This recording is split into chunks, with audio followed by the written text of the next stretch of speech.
right, Will, so I thought it'd be useful to do a video of how we think is the best way to pack a Whippa pack.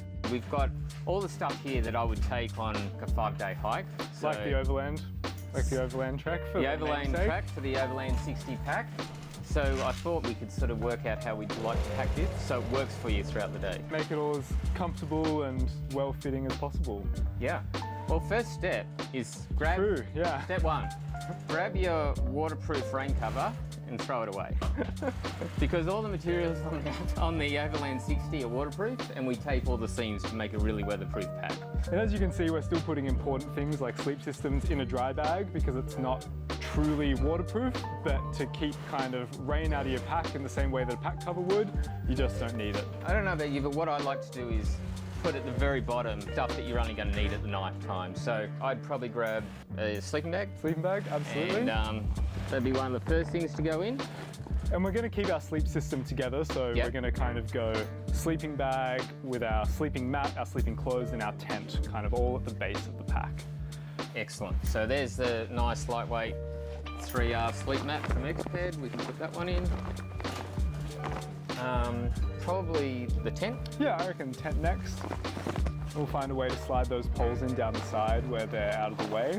That's right. I do like the fact that you can split the poles and the tent up.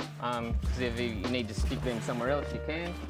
So I guess then these are the clothes that I would use at night time. Yep, some thermal layers, a couple of spare bits and bobs. Yeah, and that's really all you need, because if you got the clothes that you're going to be hiking in during the day. Yep, we've got a pair of Mont Moondance pants and a sun hoodie from Outdoor Research, which are not going in the pack because they're what you're going to be wearing day to day. All right, so we have all the sleep system in first. That's a large part of the weight of your pack. It's sitting kind of in the bottom to middle section of your pack.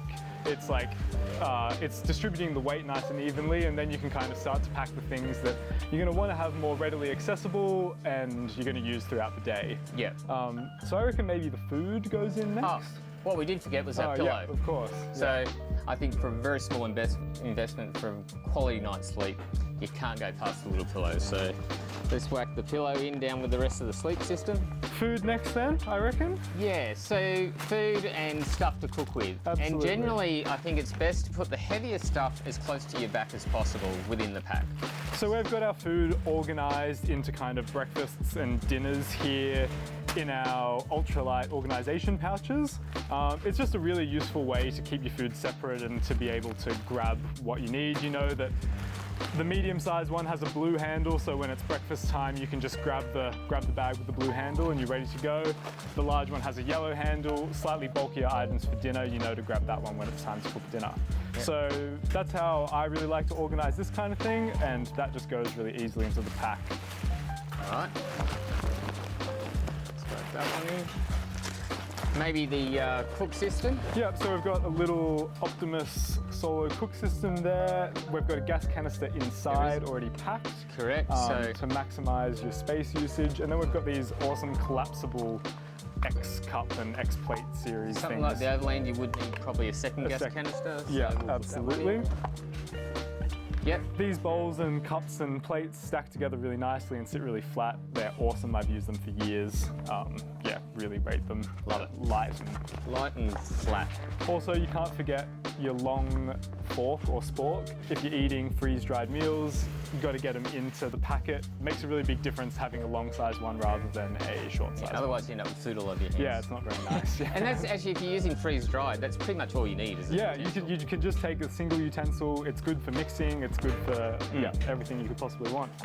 I don't know, because this is something that I might want to access more often, I might even just chuck that in the front pocket. Yeah, absolutely, or potentially even in even in a little, this is our secure pouch which clips into that front pocket. Yep. And we'll put a handful of things in there. Yep. So we can talk about that now, seeing as we've got it open. So we've got this little secure pouch which clips into these little buckles that you've got in the front of the stash pocket. And It's really good for keeping things that you're going to use throughout the day, or that you might want to take into your tent at night. That's why it's able to be unclipped. So stuff like toiletries, head torch, and a spare battery. Spare battery. PLB even. PLB even. Your sunscreen. There's a whole variety of things. Your keys. There's a key. Yeah, hook in it's there. got a little key hook. This little thing. Nothing worse than coming to the end of a trail and not knowing where your keys are. Fits in like so and tucks away really neatly there. So easily accessible. You can get your friend to pull stuff out of it for you if you need without even taking your pack off. Toilet. Toilet. Explain what this is. This is a great little toileting system that Cedar Summit make. This great little dry bag that you can hook over your neck like that. You unclip it. I've got a trowel and some hand sanitizer in there, but it also keeps your toilet paper like that and helps you dispense it. Means that if you have to go to the bathroom in the rain, your stuff doesn't get wet. And it's just a really neat compact system, I reckon. So it is something you might need to access throughout the day, so we'll get that closer towards the top. Yeah, absolutely. We've talked a bit about clothes that you're wearing, but you will have layers of clothing. So definitely a puffer jacket for night, a shell in case it starts Absolutely. raining. I think that's a great place, like the front pocket is a great place for this sort of stuff. It's just really, it's a nice big pocket, it's weatherproof. Yeah. Unlike a lot of other packs that just have a stretch mesh thing there, this one's really quite weatherproof. And we can just put layers of clothes that you might have to access throughout the day really easily and just fit in the front pocket. It's also a really good option if you do have a wet raincoat or even a wet tent fly. You can take your other stuff out of this pocket and stuff it in there, and it kind of separates the wet stuff from the other stuff you want to keep dry. All right, what are we up to now? We've got, these are the essentials. Yeah, a couple of extra little essentials. Your hut booties for when it's nice and cold around the hut in the wintertime, but you don't want to put your soggy shoes back on to just be getting around. They're pretty light and packable. They're the kind of thing that you're just going to slide into a bit of dead space in your pack. Yeah. So we're just going to kind of slide them in. Yeah. They're great because at night time, you can wear them inside the tent. And then if you need to go to the toilet, you can just wear them straight out. And it's good to get out of your boots after a long day of hiking. Very That's good. all I can say. Very good. We forgot our most essential items, which is coffee, and we've got lots of it because we're going for 5 days, so we need plenty of it. I'd probably put that in with the food items. and Yeah, stuff. I'd probably pack it into the food dry, like the little food organization pouch, and that way, when you're getting ready for breakfast, it's always there with you. Agreed. Another thing I found when we did the overland was a sit pad. It was really good because A, it was very cold, and it's nice to sit on something other than a cold, wet log. And I found these actually quite warm for your butt and super light, comfortable. And I just kept mine down the side pocket. So it was, I could pull it out whenever we stopped very easily. It's in the side pocket, super accessible. That was where my sit pad went. In those same side pockets, I'm a drink bottle user. I like using drink bottles and soft flasks. I think Rob's probably in the same boat. Obviously these packs are bladder compatible, but it's just my preference that to carry drink bottles, especially on a trek like the overland track where water's so readily available. Yeah. It's nice to just be able to dip a bottle into a creek or a stream and then you're good to go. So these side pockets will take a 1.5 litre Nalgene quite happily. When I did the overland, I found the 1 litre Nalgene plus a soft flask was all that we needed. And so we've got our Whippa soft flask holders that conveniently sit on the front of the shoulder strap like that. And chuck the soft flask in, secure it down, and it's a fantastic way to, increase the capacity of your hydration system, especially if you're not using a bladder. You've got something right there that you can drink from, and works So really much well. easier just to drink straight by just turning your head and drinking straight out of the soft flask. The other thing is these soft flasks, we do have an option that does have a filter in it. Yep. So that could be your whole filtration system. And as you said, on the overland track, there's plenty of water everywhere. So you don't need to store very much, but having a little filter in the soft flask is really all you need to filter your water. On the other shoulder here, we have one of our little shoulder organization pouches. Personally, I really like to keep a point and shoot camera in there. It fits really easily, and you can also It's like comfortably big enough to put some snacks in there as well. There's a whole bunch of stuff you can put in there. You can put your phone in there if you like. It's big enough for that. A PLB is something that would go in there really nicely as well. Yep. Great little pocket for having stuff that you want really readily available. Yeah, without having to get into your pack.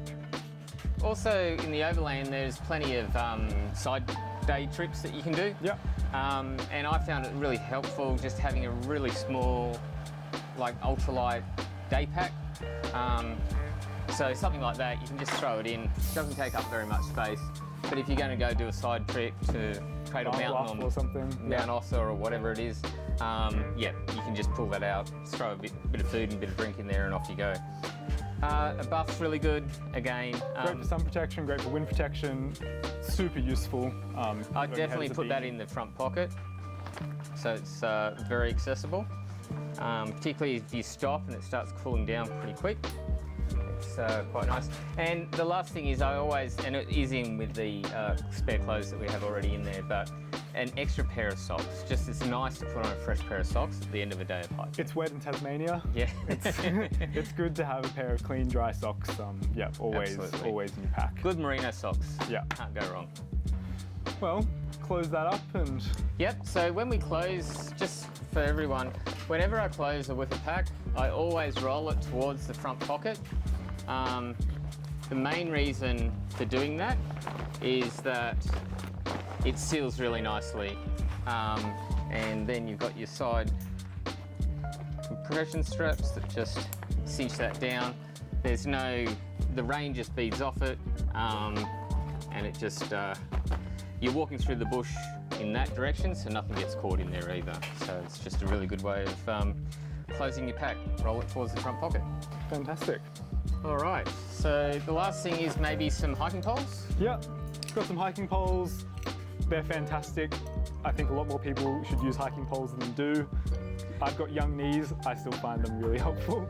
Yeah, and definitely a Z pole is, I prefer. They're lighter. Absolutely, yeah. They fold up smaller, and they're super easy to get in the side of your pack. We have got the compression straps there. Very easy just to go over the top with the G hook and hook it into the pack. Now, the last couple of things, we do have these waist belt pockets. Again, another super useful way to organize your gear. Personally, I would generally have my iPhone in one of these. It fits a large size phone with a protective case on it very comfortably. And then in the other one, because I've generally got my snacks up here, I put my sunglasses, which in a hard case, again, fits super comfortably. Also a great spot for putting snacks if you want, but you can use these pocket systems however suits you best. And there's a lot of versatility there, and I think it works really, really well. There you go, that's a 60-litre pack, and it's got plenty of space. Yeah, for a everything you 5-day need hike. for a 5-day hike. Yeah, fantastic.